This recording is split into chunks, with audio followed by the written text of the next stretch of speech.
Okay, now it's working. This is what happened last stream. Like I'll do an audio check before I start stream, and then I immediately lose my audio. So I'll have to figure out what's going on with that. But yeah, thanks.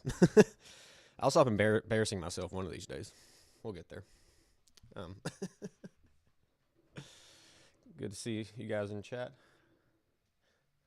Okay, so now let me retrain my focus back to what we're at. Okay, so reviewed the code base. Here's my analysis of each section. Bop, bop, bop. I think we're gonna go just probably one section at a time. Updates. JSON.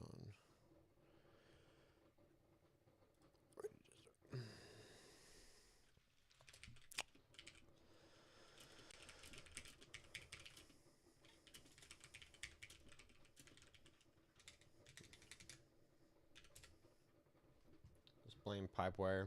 I don't know where that's coming from. It's weird because I'll do an audio check before I start the stream, and then stop focusing on OBS, and then I lose the audio. So it's like hitting the stream button is making me lose my audio. I don't know what's going on. But if you're on Linux, that's all you ever do is troubleshooting. So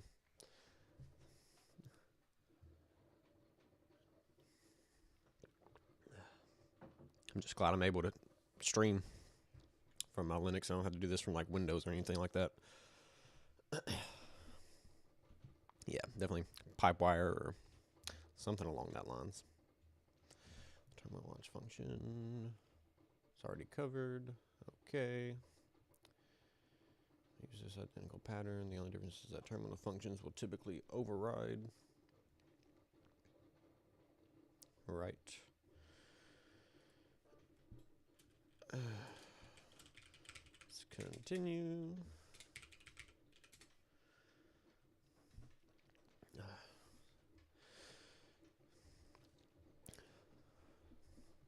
Okay. So I can go through the plan some. Yeah, we've recently added the app registry database, which is going to be a database that ships with kdoitall. It's not like a user database, but it's where I'm just going to be able to slowly add applications over time, just to kind of keep their metadata, because right now it kind of works where you install kdoitall and then that data just kind of accumulates over time. kdoitall is able to detect it over time, but it's not very reliable, and it also requires some user interaction at points. So if we're going to try to be moving to have most of the metadata in the app registry database, that'll be good.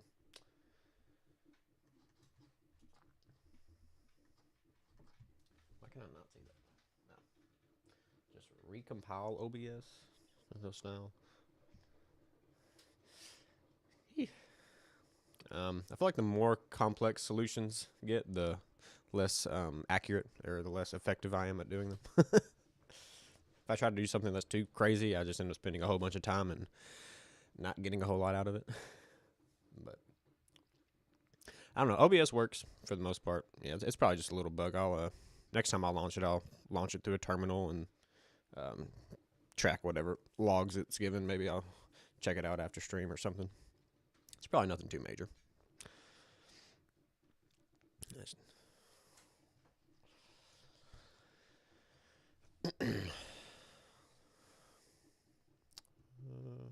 Try to keep up with what's going on here. Yep, got a new file loaders, shared function that replaces the duplicated. That's what we're looking for. Got a weird flow today. Let's continue.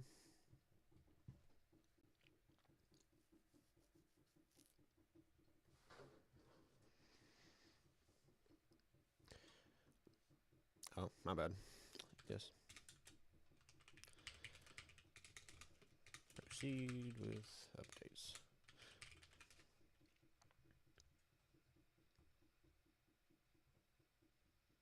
That's the implementation plan. I thought it was already, had already written it.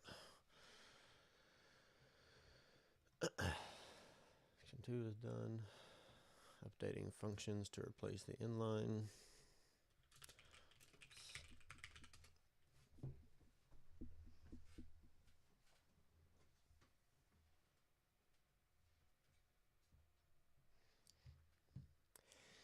Yeah, OBS is definitely missing a lot of stuff. Like I can't put extensions on this OBS. Like I wanted to do like a Twitch overlay. Then I'm pretty much just having to make my own Twitch overlay for that, like for a chat and whatnot like that. And even setting up multi-stream. There's apparently an extension that Windows users can use for that. I don't have that, so I had to do a workaround for that as well, which took me forever to set up. But now that I do have it set up, I can stream to like as many sources as I want to at once. I'm streaming on YouTube right now, but I don't know if I'm going to be trying to stream on anywhere else, maybe like Twitter or Facebook at some point. I'm not sure, but all I'll have to do is just add it to my configuration now. I don't have to go through some third-party source where I have to pay a subscription, and yeah, I don't have to do it through Windows, so that's a win-win. I'm using a GitHub repo called SRS. It takes a little while to set up, and I don't fully understand how it works, but I understand it enough to have it working. So.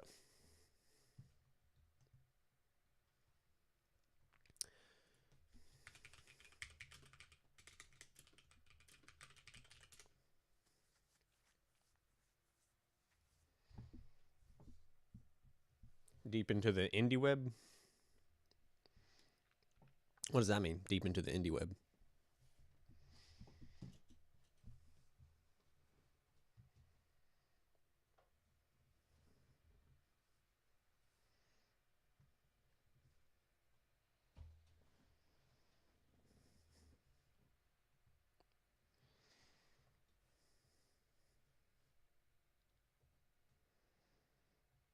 Am I missing something here?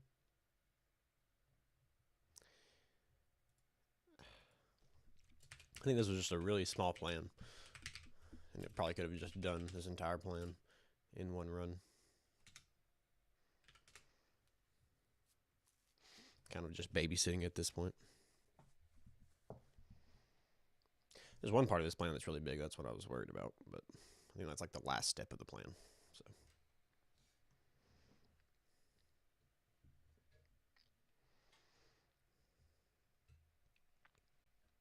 I kind of have Claude set up to be in plan mode and develop mode. It's kind of like a hybrid thing. It's how I like set the instructions. So I have to kind of give it specific instructions. Usually, if I just say let's continue, that's going to tell it to kind of go to the next phase of the plan and show me the plan. And then when I say proceed with updates, that's it usually knows that at that point it's going to go ahead and update the files. Updating metadata files to remove the redundant fields. Was this plan really this easy? I might have to go back through this. Files.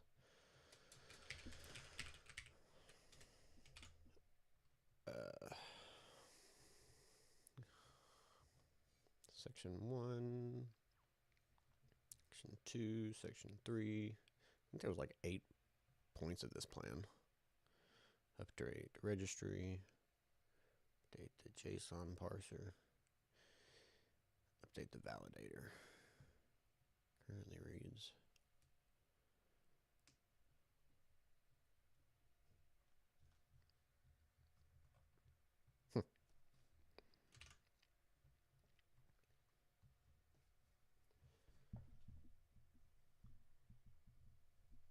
So web ring called NecoWeb, and it's just normal people making cool stuff. Lots of people with no coding experience will sit down and learn to write basic front-end stuff to show their art and interest.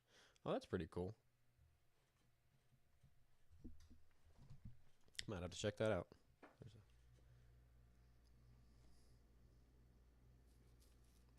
Yeah, I've been trying to get more involved in the coding community.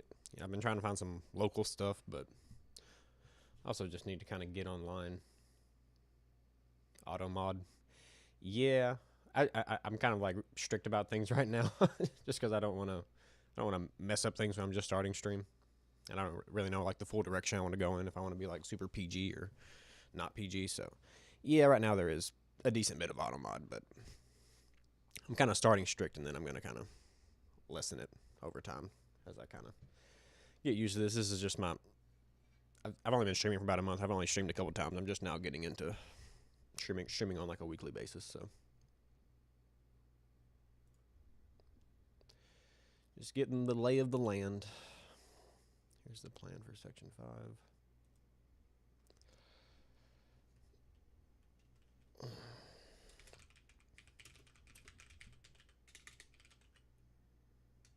I wonder if it'll just proceed with updates.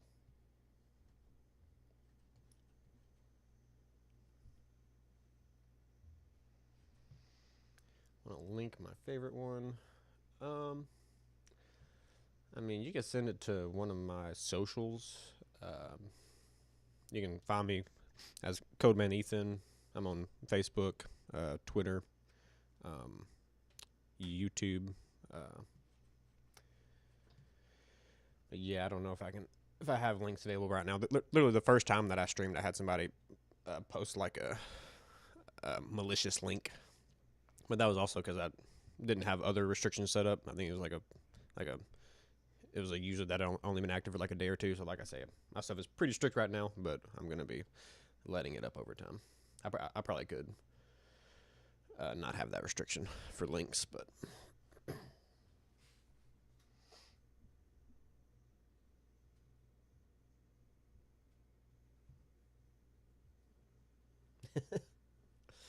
Yeah, maybe I should just be okay with getting a whole bunch of bots.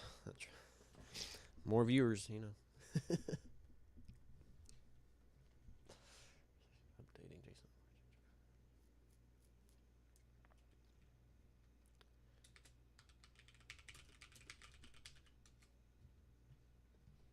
Did I lose my stream, bro? Oh, wait, no, that's just not loaded over here. Okay.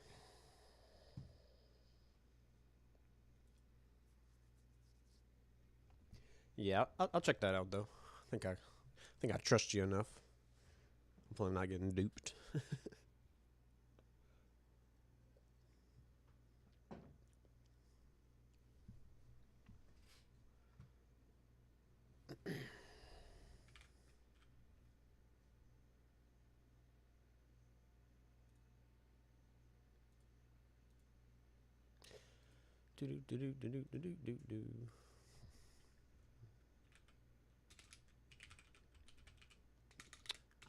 I can type.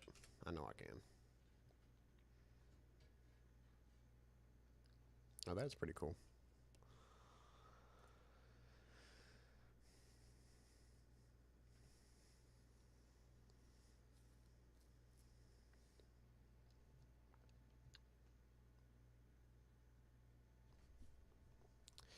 Yeah, that's cool. I'll have to check that out. Is that emoji that you're using?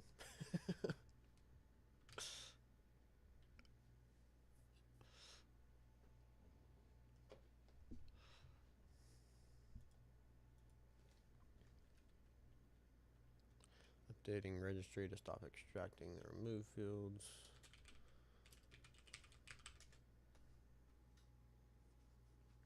Look at the cat running.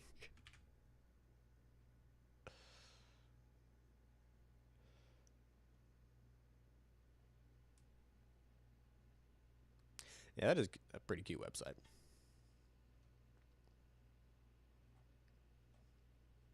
It's quite a theme there. That's quite a theme.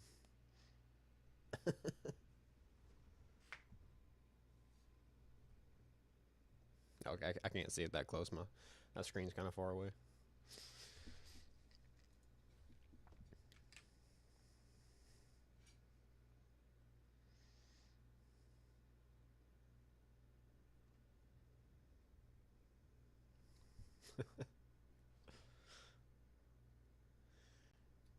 Registry scan applications.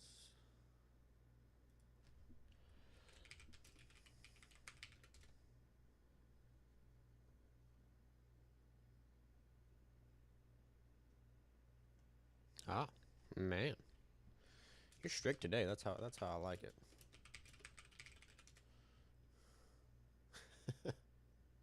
I'm not keeping up with my chat well enough. It's like, I'm ready. You just give me the go ahead.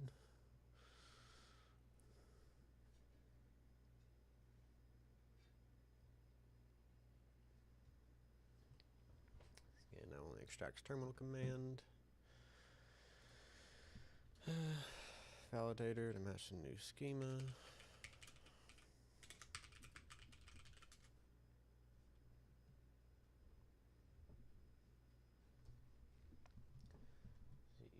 Worfox.mo.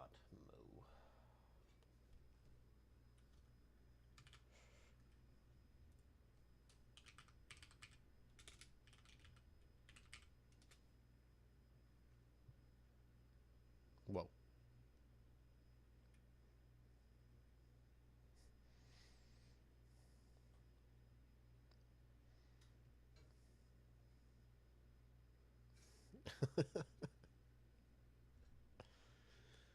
That's pretty cute.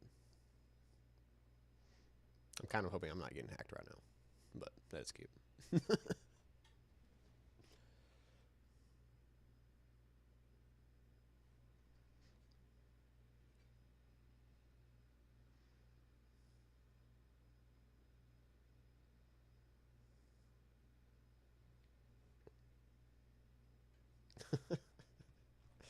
That is quite the website. Yeah, I'll check that out more, but at a later time. Let me get back to what I was doing. That's pretty cool, though.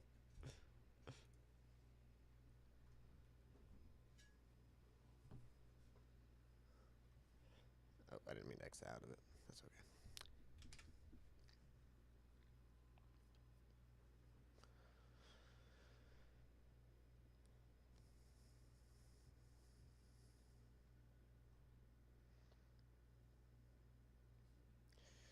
Very good. I think we're already here. Registry. Okay.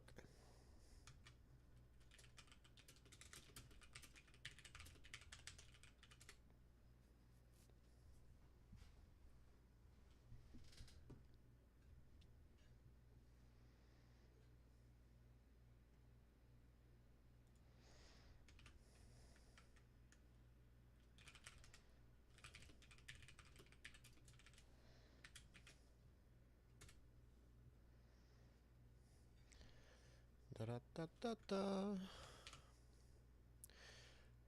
Okay. What did we want to do next? We got about 45 more minutes. Let's see. I think there's one thing we can look into. So let's go to the core. Let's go to the main function. Oh, sooner or later. Okay.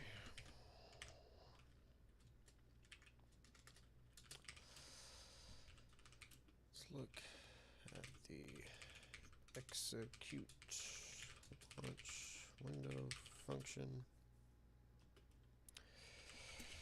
Right now, when an application launches, if the, what is that function called? Get UUID by process of elimination. I probably spelled that wrong. Close enough. Yep, I can spell elimination. I can do that. Elimination. Text new window, and then the validation step that checks the class window title pattern fails. Then there is not a method to try to obtain the UUID again.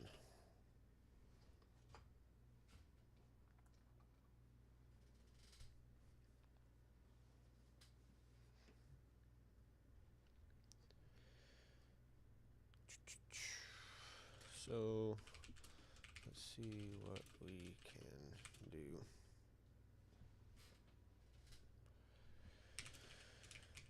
To fix this and to try to attempt to get the UUID again.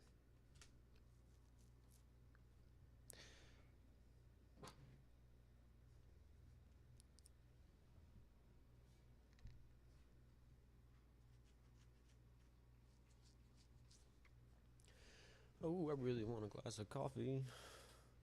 Sorry, give me 1 second.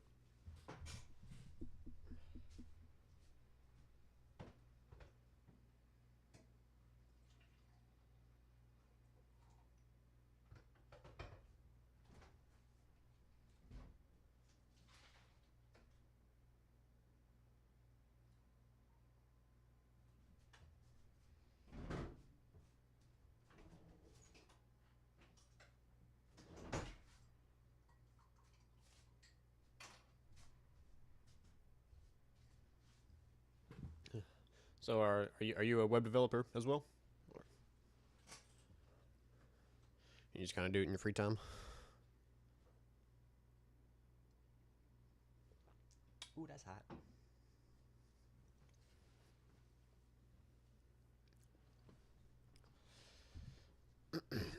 Let's see. Current flow in phase 4 gets the UUID by process of elimination. Inside the retry loop, get UUID by process of elimination. In a new window, if a new window appears but its class doesn't match, the inner function returns 1, which is an error. This bare assignment with a non-zero return will exit the script entirely, never getting a chance to retry. Even if that were fixed, the retry loop would keep finding the same wrong class window on every iteration since it's never added to the DB or excluded. It's stuck until timeout. Okay. It's never validated during process of elimination at all. That's not that big of a deal.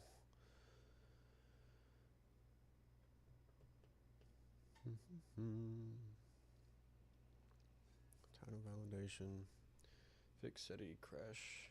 Add true to the inner call so the retry loop can actually continue on a class mismatch. Add exclusion set tracking. Maintain a local associative array of rejected UUIDs. That's not a bad idea. When the inner function finds a new window but validation fails, capture which UUID was rejected.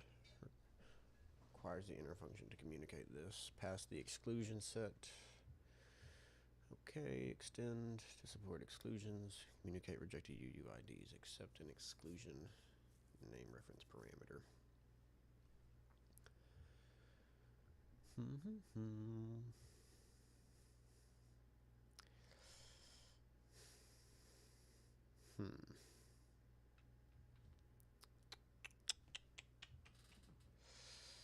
don't know. This is, yeah. This is tricky.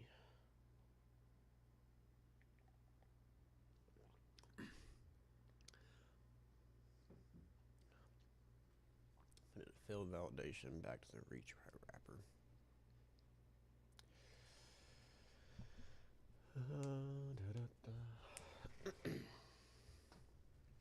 1 second.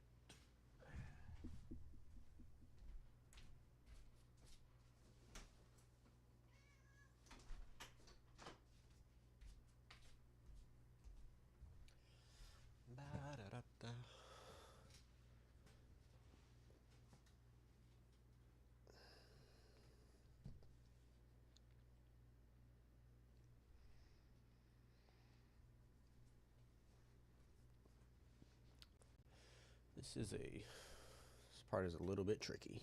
Let's see.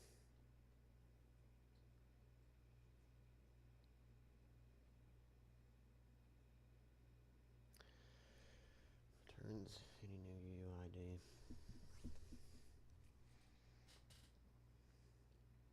Okay.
Yeah, I like option A.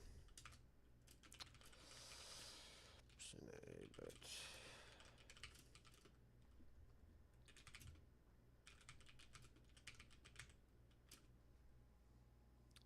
I guess if it's just going back and forth between that one, that's not that.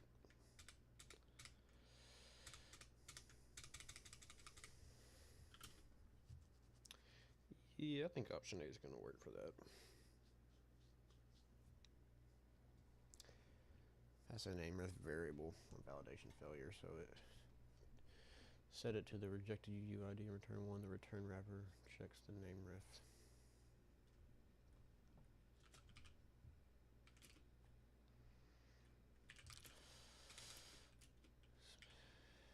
Plan for that.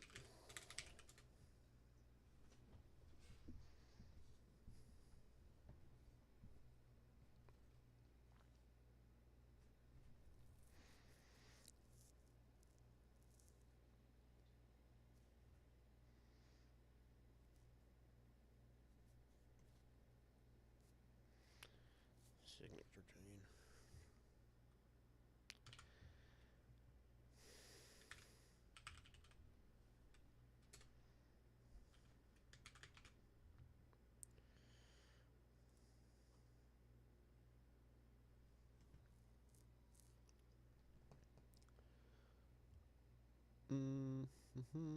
Validate class.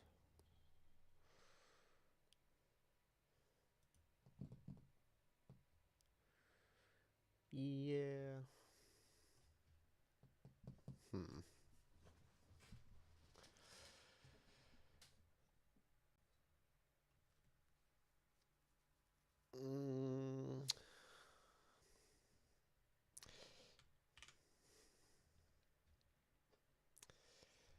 I just don't know if we really need the window title pattern. Probably just going to cause more issues than it solves.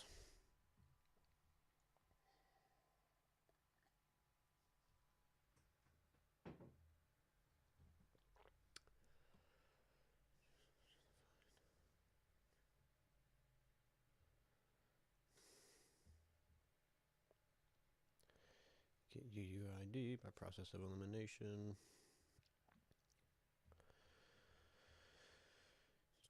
Trial loop. Passing variable names, not values. The name refs.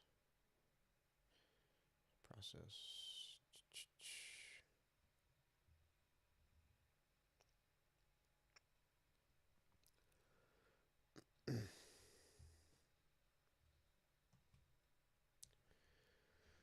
Okay.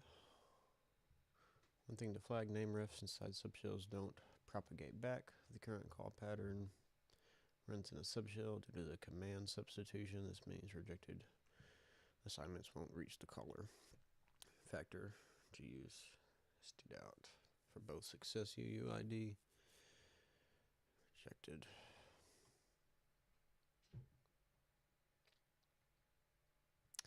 I don't know about that. Could also, what'd you call that?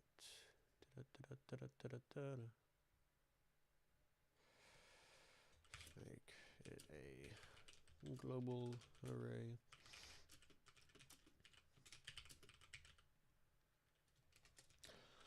Also, I don't want to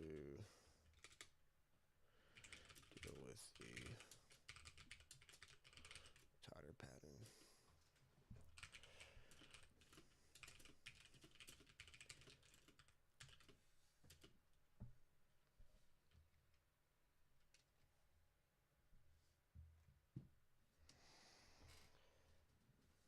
Tracking.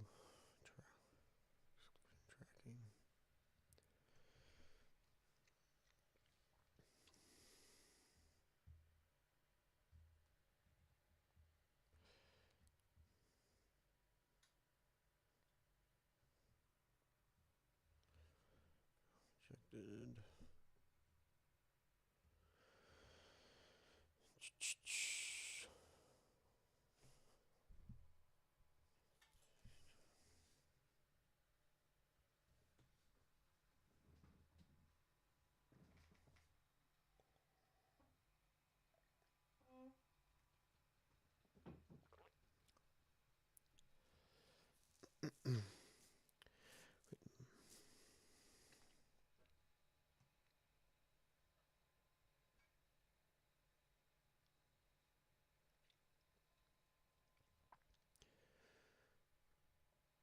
Function communicates.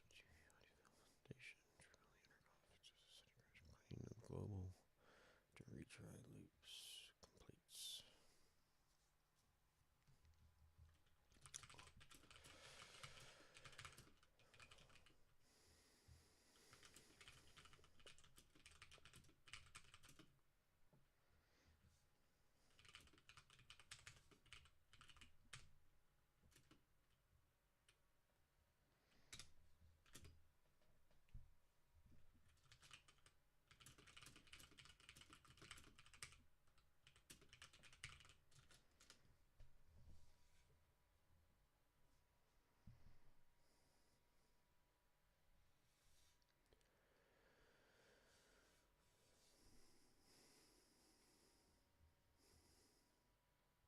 Okay, cool.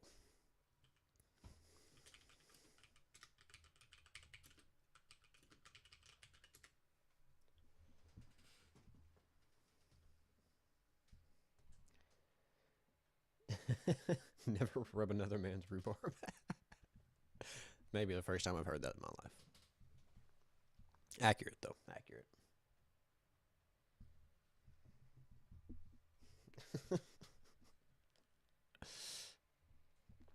I'll steer clear.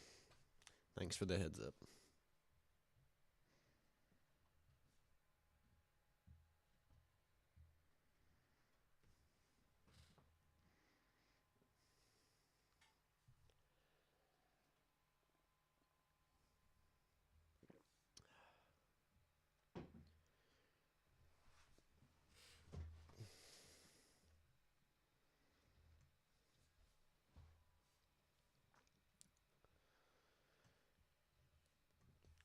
Looks good.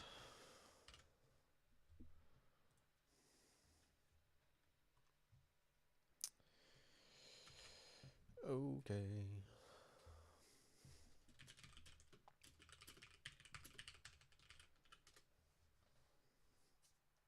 Oh, I wish I had my phone.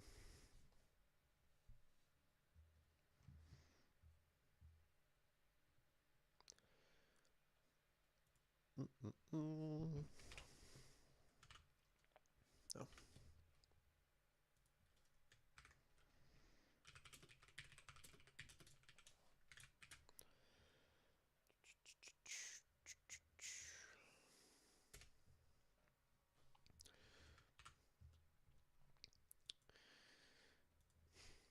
I think I only have like one more major update that I want to make before we start doing all of our testing so we can actually push version 0.20. So let's start this out. I'm going to have to talk this one through a bit. I'm not sure exactly how I want this feature to look, but let's go. So,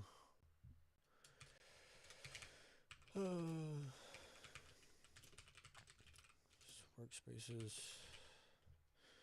to manage applications. It uses kdoitall to retrieve window information and to move windows.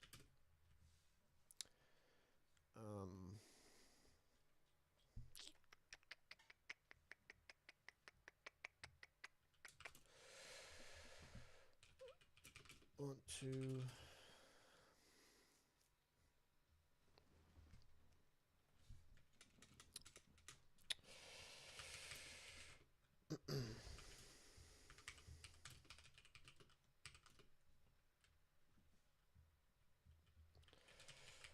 manage windows, they need to create a workspace.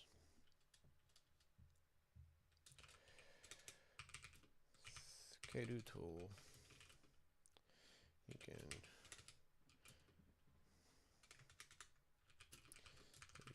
ID for a window, and then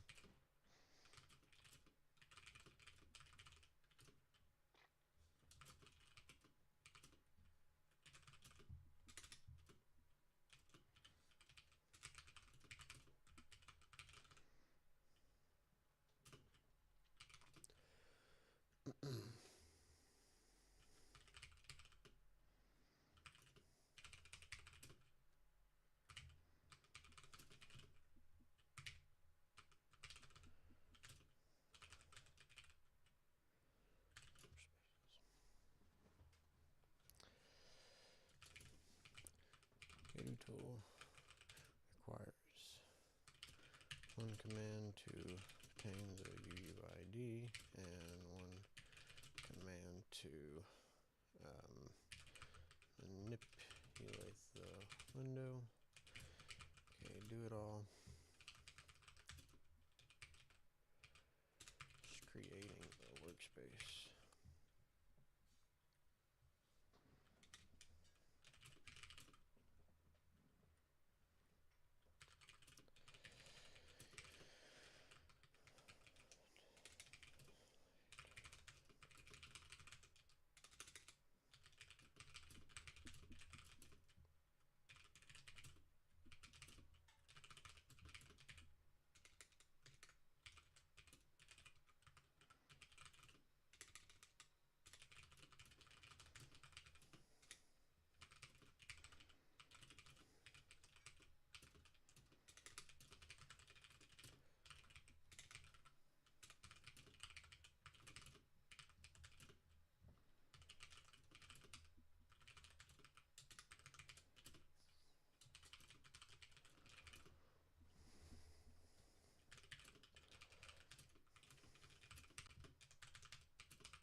Offer a list active windows along with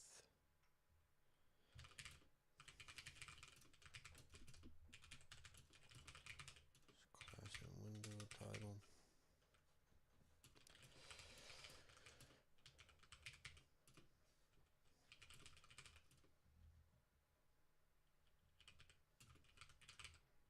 Number.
Yeah, that's kind of the gist of it. Just trying to give it an understanding of kind of what I'm looking for, and then kind of work it out through a few prompts.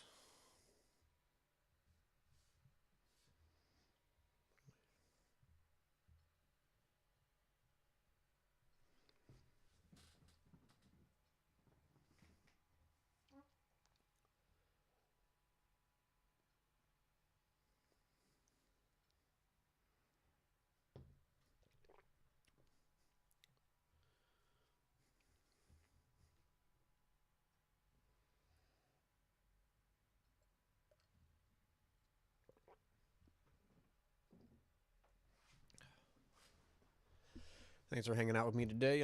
Be sure to give me a follow on any of your socials at Codeman Ethan. I'm on Twitter, Facebook, YouTube, probably something else too, GitHub.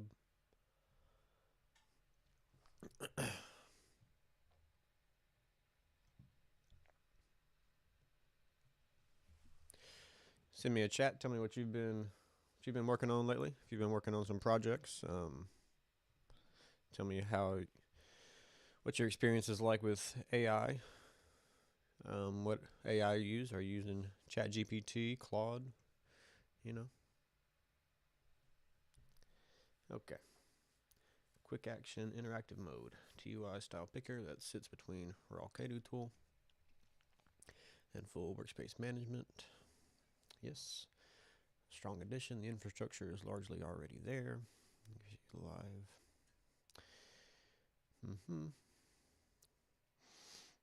Like kdoitall quick or kdoitall pick.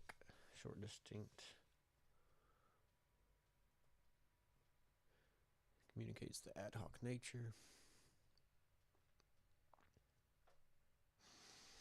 Step one window picker.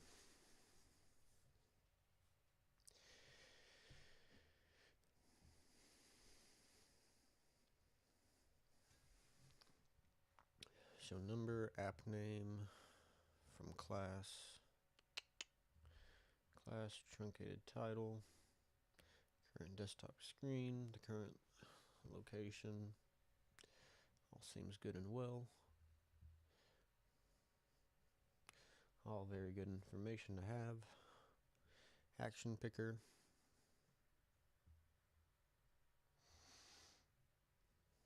Also good.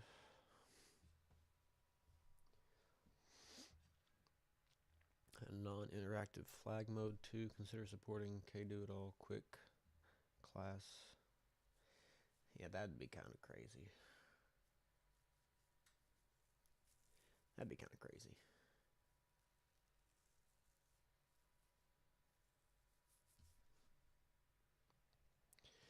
Filter the window list. Things like Plasma Shell, KWin, and panel windows will clutter the list. You probably want to filter out known KDE system window class. Oh my gosh, I need to blow my nose. I'm losing it.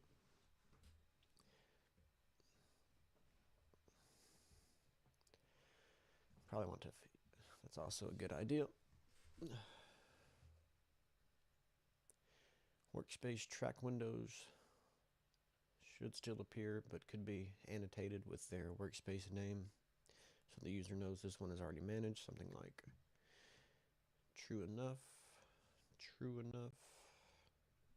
somewhat. Combo move in one shot rather than forcing sequential prompts. Also not bad. A repeat last action shortcut if someone is rearranging several windows. Being able to hit R or similar to re-enter the picker with the last action pre-selected would save a lot of time. You could also see that. Do you use AI instructions to reduce hallucinations? I do, in fact. Yes, I can kind of show you what I got going on there. I don't go too in depth with it. I don't really want to offer it, like probably anywhere over 300 to 500 lines, I would say is too much. You can see that's about all I've got in here, and it's just some basic stuff. So I don't have to give it my project location every time. I'll give it the project, the logs, and the schema location. Kind of tell it one of the tools it can use, the desktop commander, to read files. It also has the ability to search the internet, but I don't want to tell it that in the instructions because I don't want it searching the internet every time. If I just tell it right here, like, hey, you can use fetch to search the internet, and then every time I make a prompt or something, it's just going to want to use fetch for whatever reason, when usually its knowledge base is sufficient, and if I want it to search the web, then I'll tell it to. Some bash coding standards. This is where you get more in depth, but like I say, I don't want to get too in depth with it. So I just kind of have some basic stuff. It knows that bash, the scripts it should make are like in strict mode, so it kind of tells it how to manage bash. Tell it how to deal with local variables, or how to deal with variables in general. And then this is one that I added just because I saw it messing up enough times where it kind of should be aware of this, because it should kind of know that from set EUO pip fill or pipe fill. But it messed up on it enough times where I was like, well, let me just have to tell it the specific thing on how to not have errors. And then just the last thing, I keep my database functions in a specific directory. I don't have it in like the business logic, so I'll tell it that, so it doesn't just try to make database queries in like business logic functions. And then file update protocol. This is probably like the most customized thing that I have. Some people will just go into have a plan mode to go with AI, and then in another session they'll have where they actually execute the stuff.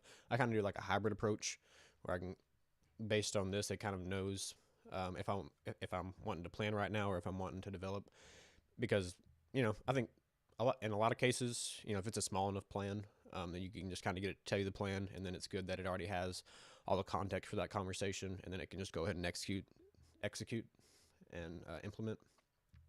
So I have, before modifying any file, show a detailed implementation plan and stop. Do not output full code or file contents at this stage. I usually don't, I'm not just going to tell it what I want to do and then just have it immediately implemented. I want to see what kind of plan it offers me, and then I can read over that and then have it implement. Whenever it's making the plan, I also don't want it to just keep, if I make an adjustment to the plan, I don't want it to tell me the entire plan again. It's just wasting tokens, wasting context, wasting the context window.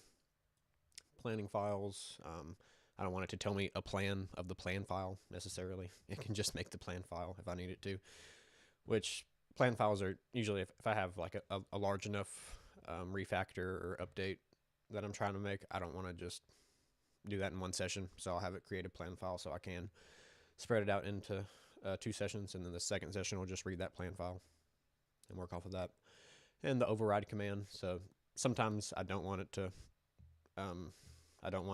tell me a plan first. So if I say proceed with updates, that's kind of its go-to to know, okay, I can actually update files, I can write to files, and make the implementation. So at any point, if it sees me say that, it's just gonna not show me any more plans, and it's just gonna go with what it thinks it wants. And then I just stop it from making git commits and stuff like that. I don't want it to do that. Yeah, so I mean that's really all I have for my instructions. There's nothing else that it has besides this and the prompt and whatever its system prompt is. So I think keeping it minimal is preferred.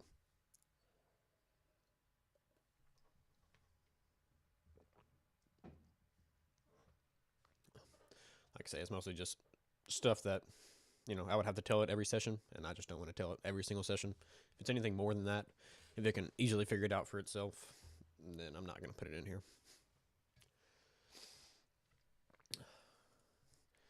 Seems like the less the better.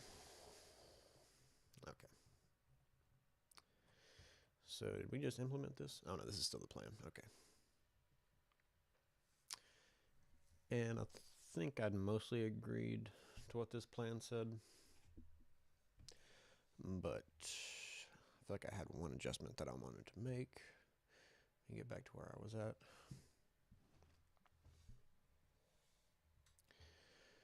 Show number. Okay, the action picker.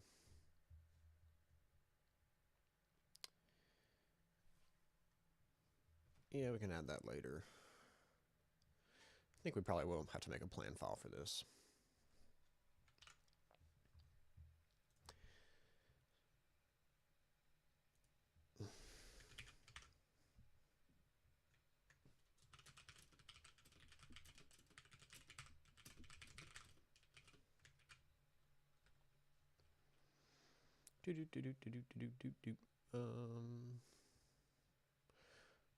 Is it?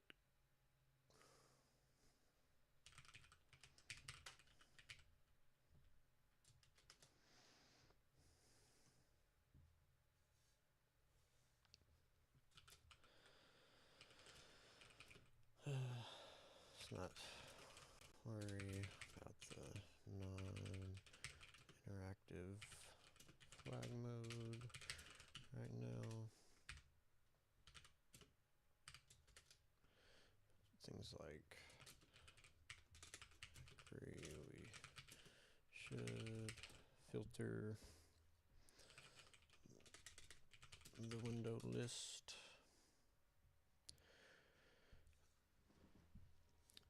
Workspace track windows should still appear. Be annotated. Their workspace name. That's just worrisome because that's going to be a long line of text. And we already have commands that kind of easily work with that, but annotated with their workspace name.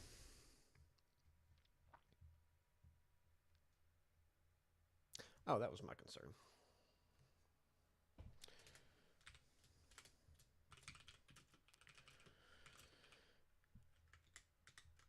App name.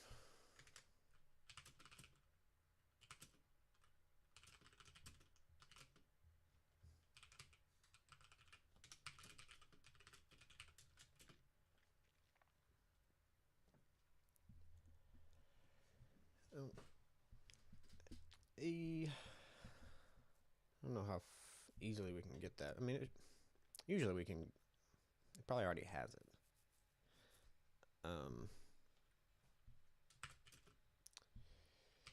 That application is already in the applications table. Easy to take the class and determine the display name.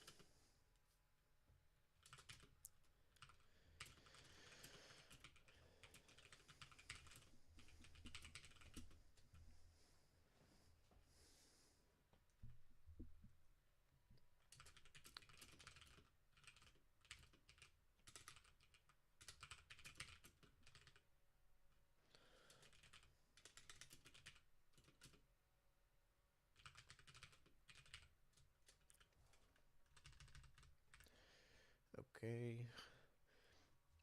And I've really got to blow my nose. My lord.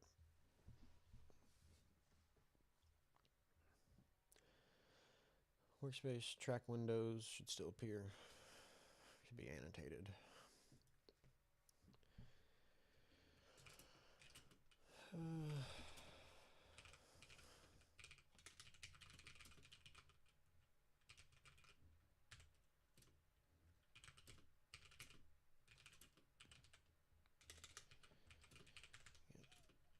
Let me see.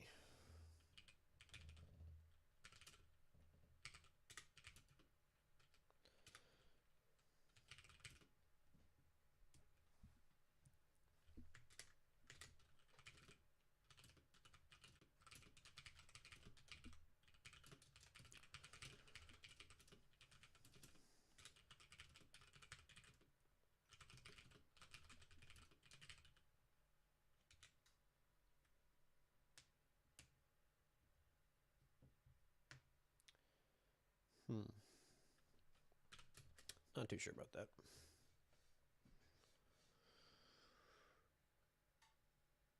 Okay, combo move in one shot. I agree. The combo move is a good idea. Repeat last action. Also pretty good. Agree the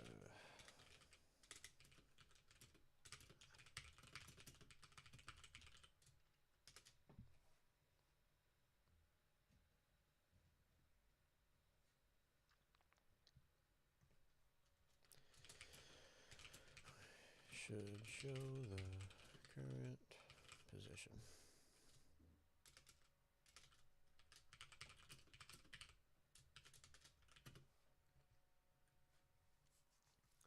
Should this show all on Windows or only the ones tracked in DB?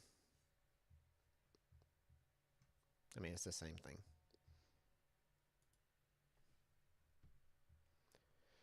Track set filters out system windows, but the full kdoitall set would catch everything. Sorry, I know it's kind of hard to see this. This is like the worst part about the desktop application. I almost need to put this in a different file.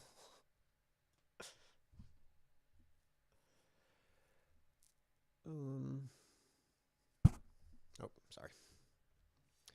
Track set filters out.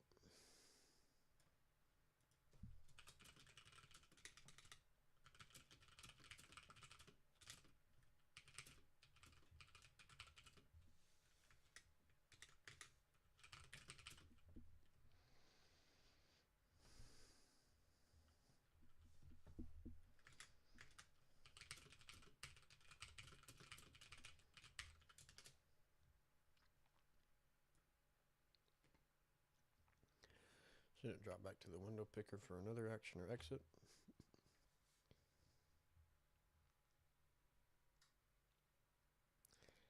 I don't know about that.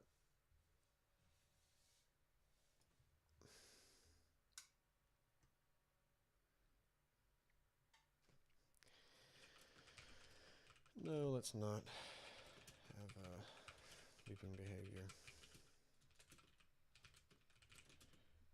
Add a flag.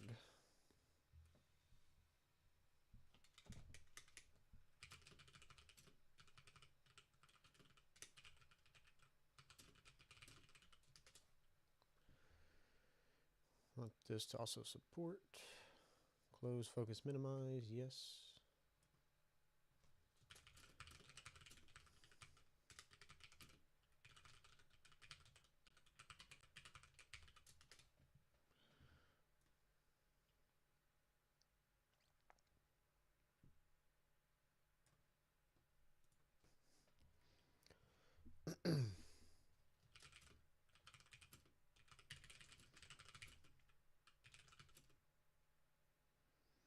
Was it refresh active windows?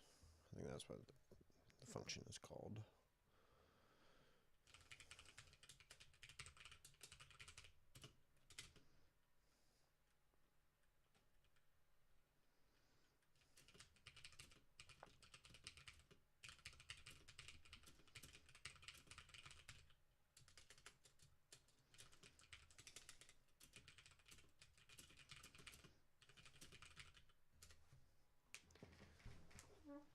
Good stuff, good stuff.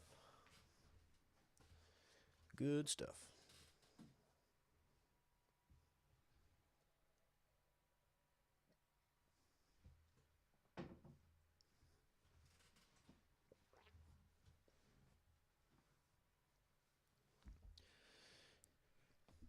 Yeah, I'd say the main way that I reduce hallucinations now is just using the best models. Because in the past, I've just kind of used like Sonnet without extended thinking. And that works fine, but once things start getting a little more complex, then it does just start hallucinating a lot. Not even hallucinating, just not reasoning very well. So, you know, I kind of bit the bullet, got the max plan, and now I'm just using Opus 4.6 extended, and the reasoning on this model is very good.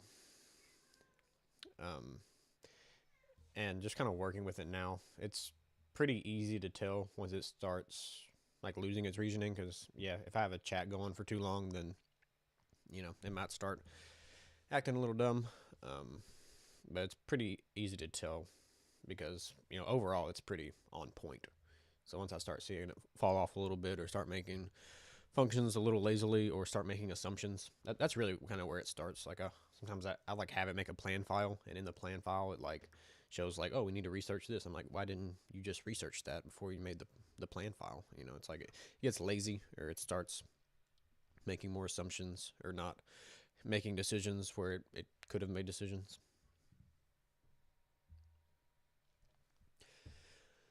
But mostly just, not having a chat session go on for too long fixes that.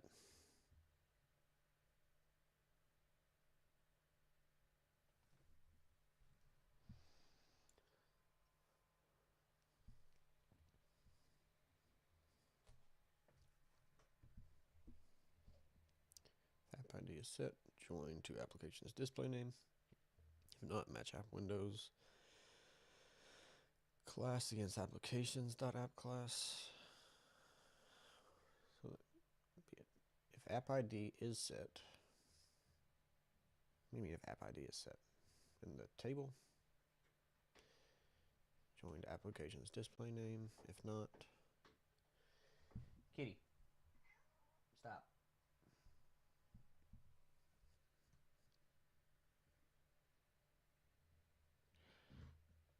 If not, match app windows class against applications. App class sounds good. You highlight some of the design decisions worth discussing. Display name resolution. The plan uses a single SQL query with a tiered coalesce approach. Direct app ID, join first, and then a fallback left join matching class against applications. What are you talking about? To what? The plan uses a single SQL query with a tiered coalesce approach. Direct app ID, join first. Join with what? Then a fallback left join matching class against applications app class. Then raw class capital. E.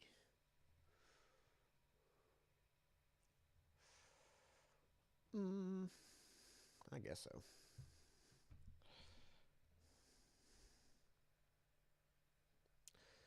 All good.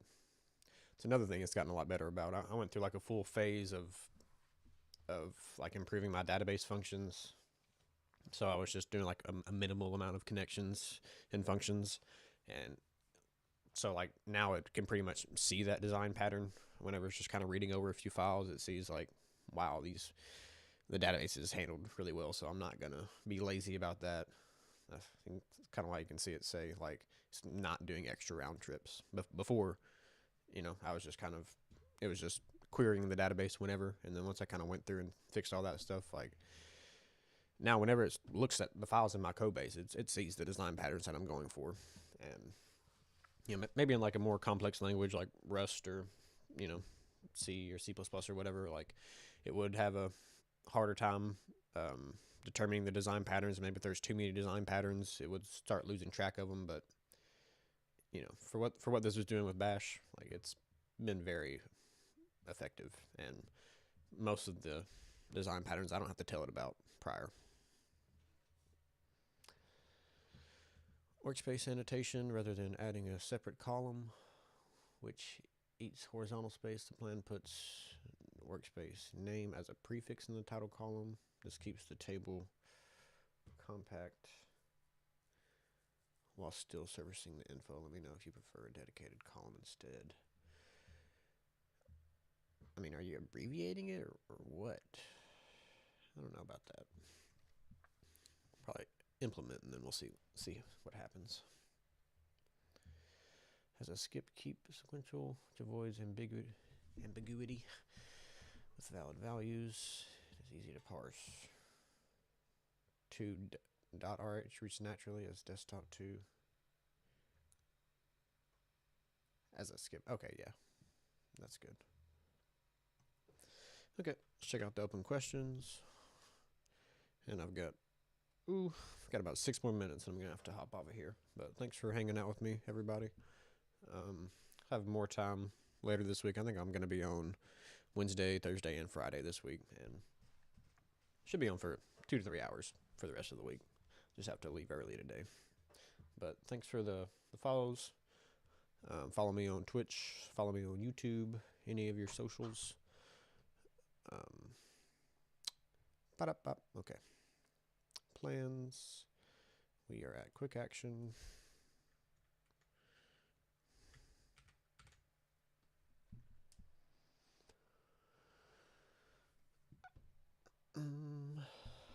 User selects a window from a numbered list. Agreed. Auto detect, that's correct.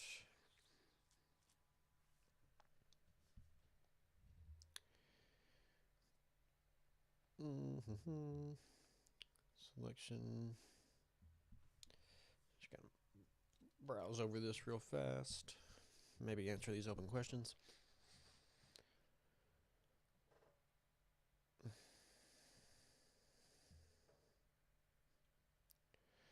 Looking good.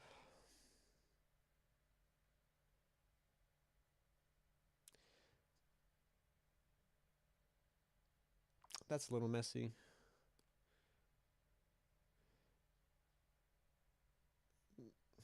But we'll leave it for now. Combo move. Also good. Parse to space, separated input.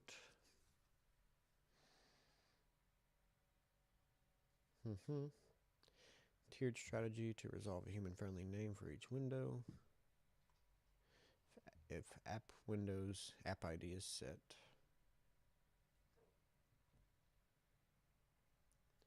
I don't know if that would ever be set though. It would only be set for, yeah, workspace managed windows. Okay. Okay, yeah, it is using the right process for that. I don't know about the class fallback, but I guess that's kind of the best we got.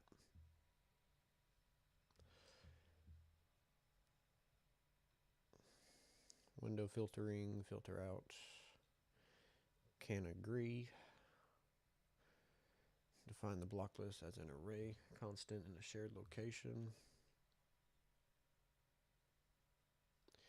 Can agree. File structure. Looks good. New database function. Looks good. Existing infrastructure to reuse. Yep, we got a lot to work with. My gosh. Yep. I guess everything's mostly already set. This isn't that crazy of a feature. Okay. Implementation. Okay, open questions. Title truncation length. How many characters for the title column before truncating? Window numbering stability. Windows are numbered by query order. Sorted by class, then title. This is deterministic but changes if windows open close. Acceptable for a one-shot command. Yeah. This is deterministic but changes if windows open close. Oh, I don't know. What are you asking there? Windows are numbered by a query order. Sure. Yeah. Nothing wrong with that. What if 0 windows match after filtering? Display a message like no manageable windows found.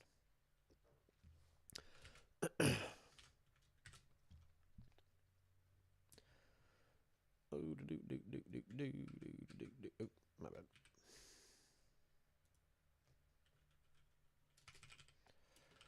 Okay, let's address the open questions. Yes, 35 characters is good.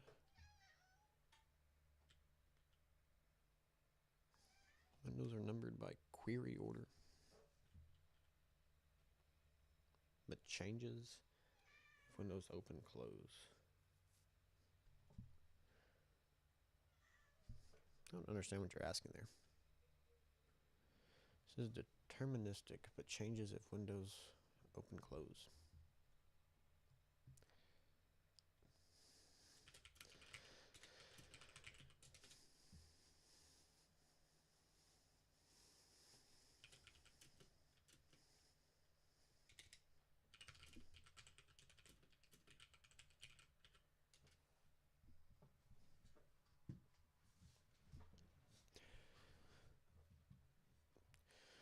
Okay, and with that we have the plan ready, and that's what we will work on tomorrow. And I think that actually is the last thing I want to add. I'll have to think through, but after that, then we're just going to go through with testing, and then can finally release version 0.20.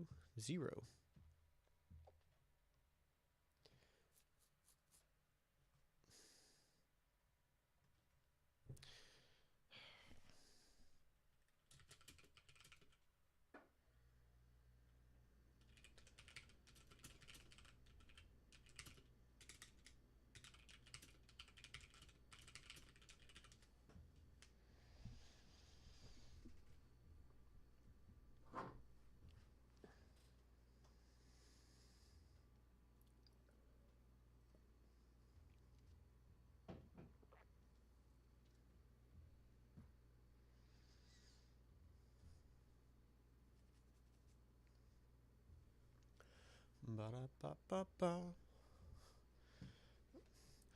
All right. Thanks for hanging out with me, guys. And we will see you tomorrow. Y'all be good.